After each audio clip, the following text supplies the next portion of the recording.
વિદ્યાર્થીઓ, તો આજે આપણે ગતિમાં કે છેલ્લો ટોપિક નિયમિત વર્તુળમય ગતિ, તો એની ચર્ચા કરીશું. અને આ વર્ષે આપણા સિલેબસમાંથી અમુક ભાગો ને બાદ કરવામાં આવે છે, અને જે ભાગો બાદ કરવામાં આવ્યા છે તો તેની ચર્ચા હવે આપણે કરતા નથી. અને જે તમારી પરીક્ષા લક્ષી એટલે કે પરીક્ષામાં પૂછાવાનું છે તો આપણે તેની ચર્ચા કરીએ. એટલે કે એના આગળનો એક મુદ્દો હતો અને જે અત્યારે તમારે જરૂરી નથી અને એ રદ પણ કરવામાં આવે છે. એટલે હવે આપણે એના પછીના ટોપિક નિયમિત વર્તુળમય ગતિ તેની ચર્ચા કરીએ.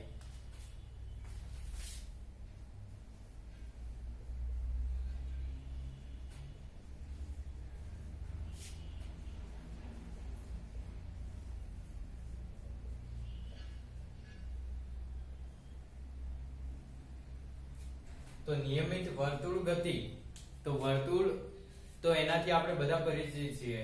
અને નિયમિત ગતિ, તો નિયમિત ગતિ એટલે શું? તો કોઈ પણ વસ્તુ કે પદાર્થ એ સમાન સમયમાં સમાન અંતર કાપતું હોય એટલે કે એને આપણે નિયમિત ગતિ કરે છે તેમ આપણે કહી શકીએ કે તે વસ્તુ અથવા તે પદાર્થ નિયમિત ગતિ કરે છે તેમ આપણે કહી શકીએ. તો અહીં આપણે નિયમિત વર્તુળમય ગતિ તો વેગના સંદર્ભમાં કરીશું કે અચળ વેગથી ગતિ કરતો હશે કોઈ પણ વસ્તુ, એટલે કે સમયની સાથે સમાન સ્થાન સમાન અંતર કાપતો હોય એટલે કે એનો વેગ કેવો હશે? ત્યાં અચળ. વેગ કેવો હશે? ત્યાં અચળ. એટલે કે કોઈ વસ્તુ સમાન વેગથી સમાન સમયમાં સમાન અંતર કાપશે તો એ અચળ વેગથી ગતિ કરે છે તેમ આપણે કહી શકીએ. તેની ચર્ચા આપણે આગળ કરી છે. એટલે કે હવે અચળ વેગથી કોઈ પદાર્થ ગતિ કરતો હોય અને એ દરમિયાન કે વેગ અચળ રહેશે પણ વેગની દિશા બદલાશે. બરાબર? વેગનું મૂલ્ય અચળ રહેશે પણ વેગની દિશા એ બદલાતી રહેશે. તો તેવી ગતિની આપણે હવે ચર્ચા કરીશું. તો શરૂઆતમાં આપણે કોઈ પથ લઈએ કે લંબચોરસ, બરોબર? એક આકાર લઈએ.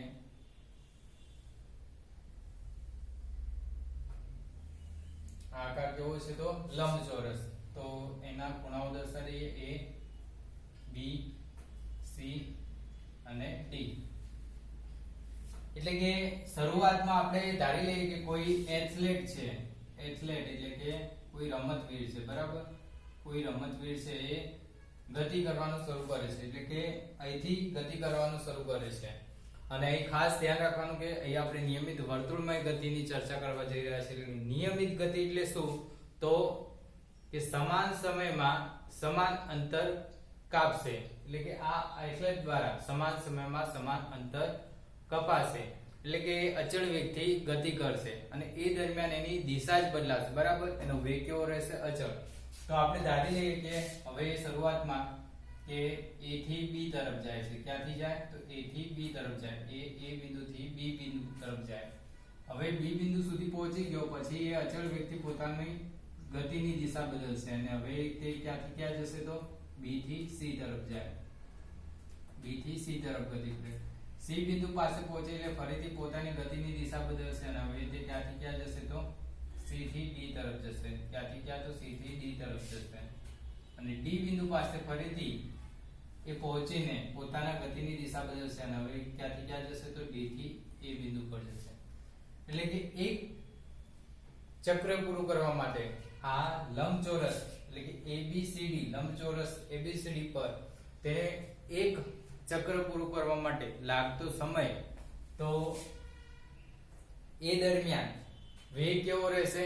તો એ અચળ વેગથી ગતિ કરે છે પરંતુ એની દિશા બદલાય છે. અને એ દિશામાં કેટલી વાર ફેરફાર થાય છે? તો એ આપણે જોઈ શકીએ 1, 2, 3 અને 4. તે કેટલી વાર દિશા બદલે છે? તો 1, 2, 3 અને 4. એટલે કે 4 વાર પોતાની દિશા બદલે છે અને એ દરમિયાન એનો વેગ કેવો રહે છે? અચળ. હવે થોડીક પરિસ્થિતિ આપણે વધારે એટલે કે લંબચોરસની જગ્યાએ આપણે ષટકોણ ધ્યાનમાં લઈએ. બરાબર? તો ષટકોણ આપણે ધ્યાનમાં લઈએ તો એનો પથ આપણને કેવો મળશે?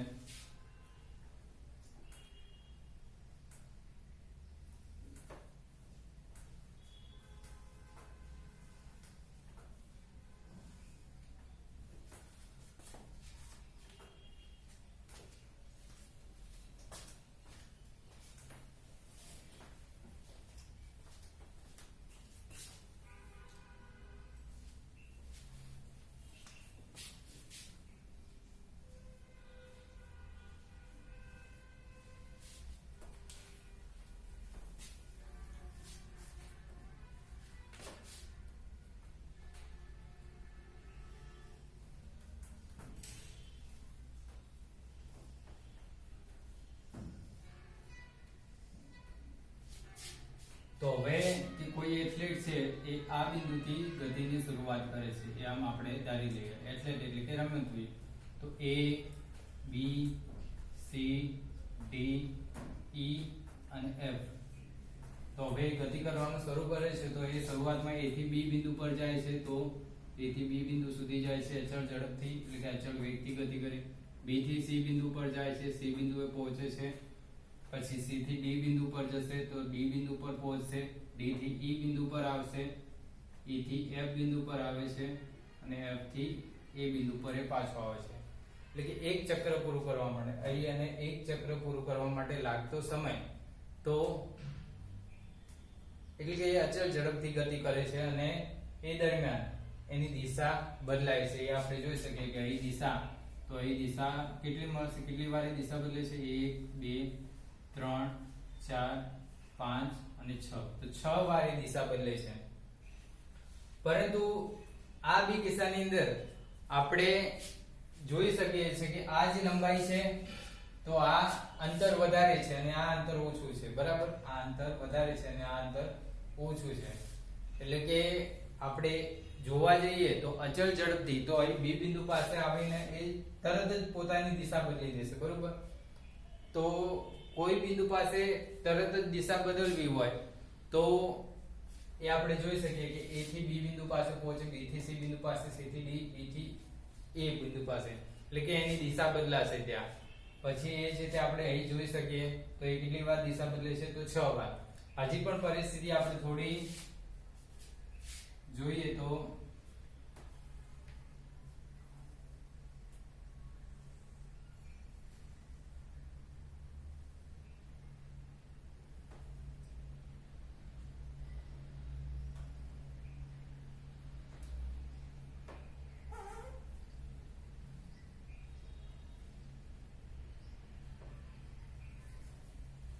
એટલે હવે આપણે અષ્ટકોણ ધ્યાનમાં લઈએ અને કોઈ રમતવીર છે કે જે પોતાની ગતિની શરૂઆત થી કરી રહ્યો છે A બિંદુથી. આ A બિંદુ થશે, આ B બિંદુ, C T E F G અને H. તો હવે ફરીથી એ બિંદુથી ગતિની શરૂઆત કરે, A થી B બિંદુ પર પહોંચે એટલે આ દિશામાં ગતિ કરશે. B થી C બિંદુ પર પહોંચે એટલે એની ગતિની દિશા હશે. C થી D બિંદુ પર પહોંચે ત્યારે એની ગતિની દિશા હશે. D થી E બિંદુ પર પહોંચે ત્યારે એના ગતિની દિશા આ મળશે. D થી F બિંદુ પર પહોંચે ત્યારે એના ગતિની દિશા આ મળશે. F થી G બિંદુ પર પહોંચે ત્યારે એના ગતિની દિશા આ દિશામાં મળશે. G થી H તો ગતિની દિશા આ દિશામાં મળશે અને H થી A મૂળ સ્થાને પાછો આવે એટલે ગતિની દિશા મળશે. તો આ કિસ્સામાં ગતિની દિશા કેટલી વાર બદલાય છે, 1 2 3 4 5 6 7 8. કેટલી વાર ગતિની દિશા બદલાય છે, 8 વાર. એટલે કે આપણે જોવા જઈએ કે રમતવીર અચળ ઝડપથી તો ગતિ કરતો હોય એ દરમિયાન એની ગતિની દિશા બદલાય છે, બરાબર. અને હવે આનાથી પણ થોડીક વધારે, એટલે કે હવે આપણે જોઈ શકીએ કે હજુ પણ આપણે પથ એટલે કે જે બિંદુઓ છે એ નાના ને નાના લેતા જઈએ, એટલે કે બિંદુવત દરેક, એટલે કે આ જે વક્ર છે તો વક્ર પર આપણે કોઈ પણ બિંદુને એટલે કે B C D E F G H એટલે કે એને બિંદુવત ધ્યાનમાં લઈએ તો એ પથ આપણને કેવો મળશે, એ પથ આપણને એક વર્તુળ સ્વરૂપમાં મળશે.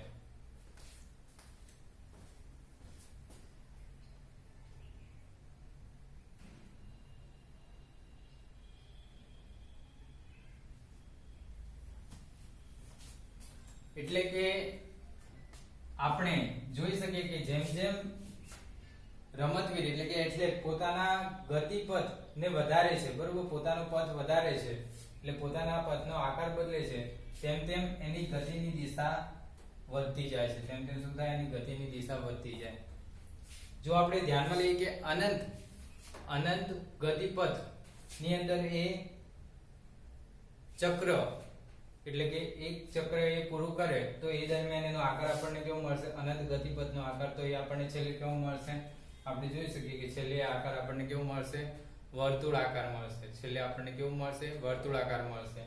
એટલે કે કોઈ પણ બિંદુએ એટલે કે A બિંદુ, B બિંદુ, C એટલે કે કોઈ પણ બિંદુ આપણે આના પરના લઈએ, બરાબર, નાના નાના કોઈ પણ બિંદુ લઈએ તો દરેક બિંદુ પાસે ગતિની દિશા શું થશે? બદલાતી હશે. દરેક બિંદુ પાસે ગતિની દિશા બદલાતી હશે.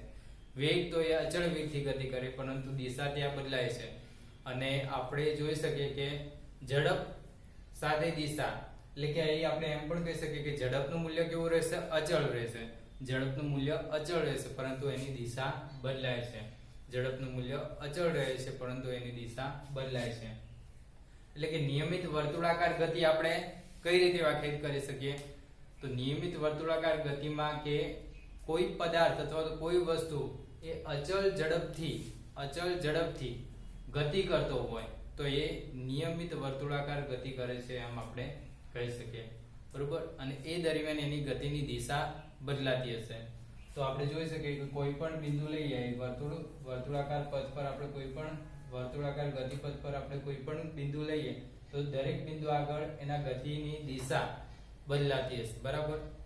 હવે આપણે વેગ શોધીએ કે આપણે ધારી લઈએ કે આ જે વર્તુળ છે તો વર્તુળની ત્રિજ્યા કેટલી લઈએ કે એની વર્તુળની ત્રિજ્યા આપણને કેટલી મળશે? r જેટલી. વર્તુળની ત્રિજ્યા કેટલી હોય છે? r જેટલી. અને એ દરમિયાન એ કેટલા વેગથી ગતિ કરે છે? તો એનો વેગ કેટલો લે કે એ v વેગથી ગતિ કરે છે. કેટલા? v વેગથી ગતિ કરે છે. અને આપણને ખ્યાલ છે કે આ અહીં કોઈ એથ્લેટ હોય, બરાબર, એથ્લેટ છે અને એ અહીંથી ગતિ કરવાનું શરૂ કરે છે. એટલે કે એક પરિભ્રમણ પૂરું કરવા માટે, એક ચક્ર પૂરું કરવા માટે તો એને કેટલો સમય લાગશે? તો આપણે ધારી લઈએ કે એક ચક્ર પૂરું કરવા માટે એને લાગતો સમય આપણે કેટલો લઈએ? t જેટલો સમય લાગે. કેટલો લાગે? t જેટલો સમય લાગે. ને લાગતો સમય કેટલો લઈએ આપણે? t જેટલો લઈએ. તો એ દરમિયાન આપણે એનો વેગ શોધવો હોય તો એ કેટલો લેશું? એટલે કે એક ચક્ર પૂરું કરે તો એને કાપેલું અંતર તો પરિઘ બરાબર હશે, વર્તુળના પરિઘ બરાબર હશે. અને વર્તુળનો પરિઘ આપણને ખ્યાલ છે, પરિઘ કેટલો હોય? તો પરિઘ 2πr. તો હવે વેગ શોધવો આપણે, બરાબર, કે એટલે તો એ કેટલા વેગથી ગતિ કરે, બરાબર, એટલે કે એનો વેગ અથવા તો ઝડપ કહીએ, બરાબર. ઝડપ કહીએ તો ઝડપ એની કેટલી હશે? તો વેગ v અથવા તો ઝડપ, તો વેગ v બરાબર અંતર s ભાગ્યા t. હવે વેગ v બરાબર શું થશે? અંતર s. તો અંતર એટલે કે એક ચક્ર પૂરું કરે, t સમયમાં એક ચક્ર પૂરું કરે તો એ દરમિયાન કેટલું અંતર કાપશે? તો એક ચક્ર પૂરું કરે એટલે કે વર્તુળનો પરિઘ બરાબર એનું અંતર હશે, વર્તુળના પરિઘ બરાબર એનું અંતર હશે. એટલે કેટલું થશે? 2πr. કેટલું થશે? 2πr. અને સમયગાળો કેટલો છે? સમયગાળો t. તો વેગનું મૂલ્ય આપણને કેટલું મળશે? v બરાબર 2πr ભાગ્યા t. એટલે કે વર્તુળાકાર પથ પર એટલે કે અચળ ઝડપથી કોઈ પદાર્થ ગતિ કરતો હોય, કોઈ વસ્તુ અથવા તો કોઈ રમતવીર એથ્લેટ ગતિ કરતો હોય તો એને જે વેગ હશે એ વેગ આપણે આ સમીકરણની મદદથી શોધી શકીએ. અને વેગ એ હંમેશા અચળ રહેશે, એટલે કે અચળ ઝડપથી કોઈ પદાર્થ કોઈ વસ્તુ ગતિ કરતો હોય તો એ નિયમિત વર્તુળાકાર ગતિ કરે છે એમ આપણે કહી શકીએ. અને એ દરમિયાન એની દિશા બદલાતી હશે પણ ઝડપનું મૂલ્ય હંમેશા અચળ રહેશે. તો આ નિયમિત વર્તુળાકાર ગતિ છે, નિયમિત વર્તુળ ગતિ. અને એક ઉદાહરણ પણ આપેલું છે કે જ્યારે આપણે કોઈ પથ્થરને દોરી સાથે બાંધી અને ગોળ ગોળ ફેરવીએ, કોઈ પથ્થરને દોરી સાથે બાંધી ગોળ ગોળ ફેરવીએ તો આપણે જોઈ શકીએ કે પથ આપણને કેવું મળશે? વર્તુળાકાર પથ મળે છે. અને હવે અમુક સમય બાદ આપણે એ પથ્થરને છોડીએ તો એ પથ્થરની દિશા કઈ હશે? તો એ આપણે જોઈ શકીએ કે એ પથ્થર કઈ દિશામાં ગતિ કરશે? તો એ આપણે જોઈ શકીએ કે દાખલા તરીકે કોઈ એથ્લેટ છે, બરાબર. આ એથ્લેટ એ કોઈ દોરી, બરાબર, કોઈ દોરીને એટલે કે પથ્થરને બાંધીને કોઈ દોરીને વર્તુળાકાર ફેરવી રહ્યો છે. હવે કોઈ પથ્થરને અમુક સમય બાદ છોડે છે, એટલે કે t સમય બાદ એ છોડે તો હવે એની ગતિની દિશા કઈ હશે? તો કે એના સ્પર્શકની દિશામાં, એટલે કે આપણને ખ્યાલ, તમને ગણિતમાં ભણી રહ્યા છો કે સ્પર્શક એટલે શું?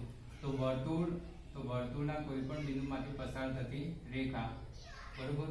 વર્તુળના કોઈ પણ બિંદુમાંથી પસાર થતી જે રેખા છે, એટલે કે એક બિંદુમાંથી પસાર થતી જે રેખા છે કે જેને આપણે સ્પર્શક, વર્તુળના સ્પર્શક તરીકે, તો એ તમે ગણિતમાં અભ્યાસ કરશો એટલે કે પથ્થરને છોડ્યા પછી એની ગતિની દિશા કઈ હશે તો એના સ્પર્શકની દિશામાં, બરોબર?